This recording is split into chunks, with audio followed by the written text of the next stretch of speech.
मेरी बादशाहको बल्छी ध्रुवेको आफ्नै राइटिङ आफ्नै डाइरेक्सनमा बनेको यो पहिलो मुभी हो उसको हैन।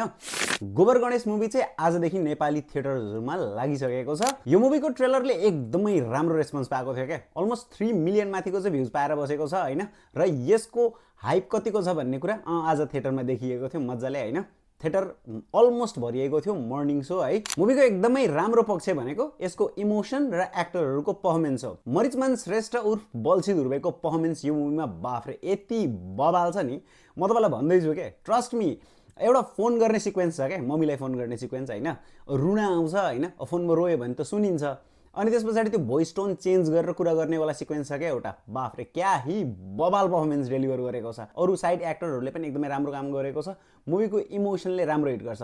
लास्टमा क्लाइमेक्समा पुगिसके पछाडि त्यो एउटा इमोसनल ट्विस्ट पनि छ है, त्यसले पनि एकदमै राम्रोसँग हिट गर्छ। मुभी सकिँदै गर्ने बेलामा अलमोस्ट अडियन्सहरू चाहिँ अब सुक्क त पार्छै पार्छ है। मैले स्टोरीको बारेमा भनिनै क्या हो, गाउँको एकजना केटो जो पढाइमा पनि एकदम गोबर ल्वाट छ हैन, ऊ चाहिँ सहरमा गएर जिन्दगी बनाउँछु भन्ने सोचेर सहर छिर्या हुन्छ। उसको त्यो स्ट्रगल अनि त्यस पछाडि त्यसमा के उतार चढाव आउँछ भन्ने कुरा मुभीले देखाउँछ हैन। इमोसनल वेमा देखाउँछ यसलाई, र त्यसमा राम्रो पर्फर्मेन्स, यही कुराले चाहिँ मुभीलाई एकदमै वाचेबल मुभी बनाउँछ। मुभीको ह्युमरले पनि राम्रो काम गर्छ। डबल मिनिङ जोक्सहरू प्रयोग भएको छ क्या, जसले चाहिँ मजाले हँसाउँछ।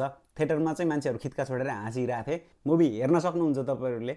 अलिकति विक पोइन्ट लागेको चाहिँ त्यो सिङ्गिङ रियालिटी सो पनि छ क्या मुभीमा, त्यसलाई चाहिँ अझ बेटर वेमा प्रेजेन्ट गर्न सकिन्थ्यो कि जस्तो लाग्छ। त्यसमा अलिकति थ्रिल र अलिकति हुन्छ नि क्यानभास अझ ठुलो बनाउन सकिन्थ्यो जस्तो फिल चाहिँ आउँछ। बट ओभरअलमा मुभी राम्रो छ, तपाईँले हेर्न सक्नुहुन्छ। तपाईँले हेरिसक्नु भएको पनि मुभी कस्तो लाग्यो कमेन्ट गरेर भनिदिनु होला। Like and follow.